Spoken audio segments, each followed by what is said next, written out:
Welcome to Lee Anderson's Real World Christmas Special. I'm Lee Anderson, the Reform UK Member of Parliament for Ashfield, and joining me on the show tonight we've got Dr Lisa McKenzie, former Tory Minister Heather Wheeler, and Andy Twelves, is it Andy Twelves? Looks like he's had a shave actually, political commentator. So guys, before we start, did you all have a nice Christmas? That's enough of that rubbish anyway, let's get straight on.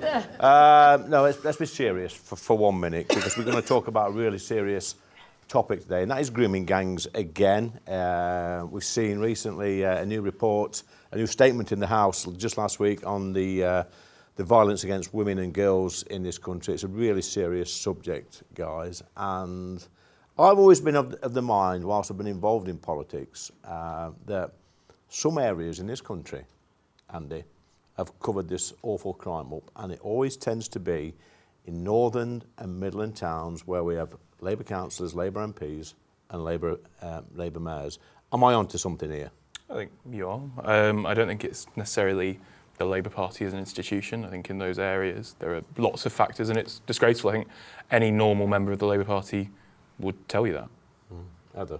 It's really strange how this has been going on for so many years, and getting this report sorted out, Louise Casey really shone a light on it. Yeah. And it's, I abhor the fact that it's just taken so long to get this national inquiry going. So for goodness sakes, let's crack on with it, please. I think Louise Casey really did shine a light on this, and she's changed the conversation, because up until Louise Casey, the conversation was, oh, you know, it's a general problem. Let's not be racist. Let's not go down this route. She's changed the conversation. Although I'm still not sure that the Labour government and the wider Labour Party still understand what's happened here. Because, you know, over the last couple of weeks, Jess Phillips has done quite a lot of interviewing. She's not really mentioning grooming gangs a lot. No. She's mentioning, you know, she's talking about violence towards women and girls, but not the specific that actually most of the country wants to know. We want this sorted. And the thing is, Andy, I mean, at least it's on something there, because when the Home Secretary delivered a statement just a couple of weeks back in the House, she mentioned Asian grooming gangs. I think that's a bit too broad, Asian. What she should have been talking about is grooming gangs, Muslim men of mainly Pakistani heritage, and there seems a reluctance from the Labour government to say that. Well, I think the Home Secretary probably took legal advice on it. She would have taken it from actual experts, not pundits like ours. And I think Asian is a fine thing for a national inquiry to explore. I think the scope of a national inquiry is completely appropriate. Not if you're a Sikh man. That, you know, in the Sikh community. Well, if you're a Sikh man that's running a grooming gang, I think you should probably be investigated. But so do you not? No, of course I do. Lisa, do you know how big Asia is? It's huge. And to say that it's Asian men, I think is just totally wrong, Lisa. Your personal data could be exposed right now without you even knowing it. And if you want it removed, use incogni.com/GB News in the description now and get 60% off an annual plan on us. Incogni reach out to the data brokers on your behalf and request that your information be deleted from their databases. And they'll keep sending removal requests to make sure your data stays gone. Sometimes your information ends up on strange, obscure websites that automated tools just can't reach. And that's why Incogni just launched their unlimited plan with a feature called Custom Removals. With this, you can submit any link where your personal information appears, literally paste in the URL, and their privacy team will investigate and work to get it removed. And getting started is super easy. Hit the link in the description, create an Incogni account, and tell them whose data you want removed. Grant them permission to work on your behalf, and then all you've got to do is sit back and relax. They'll keep you updated along the way. Incogni is totally risk-free for 30 days. If you try it, it's not for you, you'll get a full refund. So take back control of your personal data today with Incogni. Use our code GBNews at checkout via the link in the description, and you'll get 60% off an annual plan. Well, it's also, I mean, Asia includes China as well, Yeah, doesn't yeah, it? and Japan. So, They do need to focus in on Yeah. where this has been going on. There is so much evidence, and thank goodness now the girls are of a age where they are prepared to come and talk. I mean, the conversations that Kemi has been having with these people is astonishing. I mean, the heartbreak that they've been explaining. And that's why Kemi's been so strong on this, and I'm really, really pleased. What, We she need did- to get on with it. I mean, she barely did anything when she was Minister for Women for Well- years. Before this year, she had never said the words grooming gang in Parliament. You can check Hansard. Yeah, that's Never. absolutely fine. Because, no, it's not fine. That's the issue. It's not fine at all. As It's not fine as at all. ministers, you know the amount of work that goes on in the department, and that's what Kemi was doing. Was she? Yes, so she was. what, Minister for Women for 3 years. She never said grooming gangs in her entire parliamentary career before this year. There was and she loads didn't of- do anything there when was she was the loads minister of work going on in responsible the for it. department. What was going on? They had an inquiry and they didn't act on any of Well, the recommendations. with the How can we recommenda- trust Kemi Badenoch when she had the ministerial brief? When she was in government, the inquiry was there and it wasn't acted on, and she'd never mentioned them in Parliament before this year. Is she not just being an opportunist? Let Opportunist? Heather No, come back Surely, to is you. she not? no, She sees this as a political Andy. football, not a legitimate Andy. issue. No, not Let at Heather all. come Not back at all. back. The job of the leader of the opposition is to shine a light on where the government are failing, and they are absolutely failing 100% on this. So, I mean, by all means, chuck in whatever you want to chuck in. But the point is, if Kemi hadn't brought out the terms of reference, then Labour would not have done The this. truth They've is- been shamed into doing it, but I don't care. Can I- We can want I- to get on with it. Can I just say though, there's a wider issue here, and it's about who the girls are Oh, and were, absolutely, and that absolutely. is the reason, Yeah. the main Yeah. reason why this Yeah. atrocity. Yeah.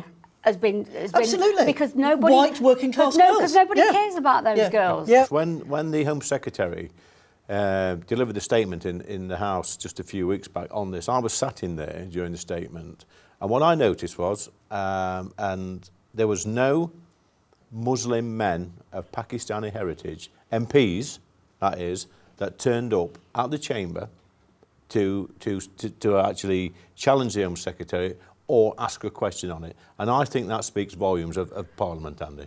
I mean, I don't know what you want me to say. I don't know who Well- you're referring to. Which MPs? They're Labour MPs, Independent MPs, Tory MPs. They won't be Any, it Reform doesn't MPs. matter. but I'm not talking party politics. I'm talking about men, Muslim men of Pakistani heritage who are members of Parliament. Well, I think that never went in there to defend these girls. I think every single member of Parliament should have been present for it. I think it's, They should. whether you're Pakistani, English, whatever, everyone should have been there because it's such an important issue to Britain. But it's I so don't think we should be noticeable. trying to, It's so noticeable, draw Heather, racial that lines. when people from a certain background don't come up to defend these girls, the girls, the victims, are going to think, cover up again.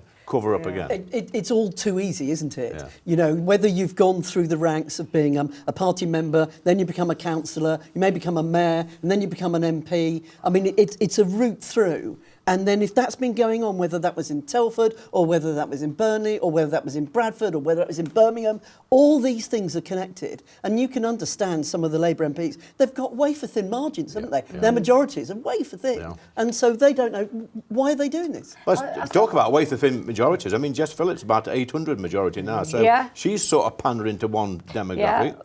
West Street Inn Yeah. is another one. Yeah. I think that the next election is going to be really interesting because we are going to see, I think, more independents that are going to be block voted in, not perhaps just by Muslim communities, but perhaps different communities, because people are realising that if they come together and block vote, they can have somebody who represents them directly, which is why I think that your party thing is not going to happen. It'll not happen, will it? No, because the Muslim vote doesn't need the left anymore. No, and to be honest, Andy, I think Lisa makes a good point there.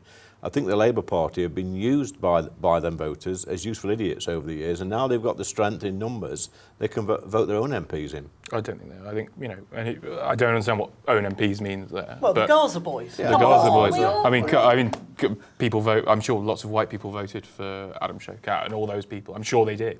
I mean, I probably think did. this is. But I think this is a silly hypothetical. In 4 years, perchance there may be independence, but there might not. I mean, it's just a silly argument. Well- We should be talking about the here and now. And, Well, it's a debate to be had right now, Andy, because I guarantee you that when the next election comes round, there will be some high-flying Labour MPs in these inner-city areas, prepared to have a bet with you, that will lose their seats to independence.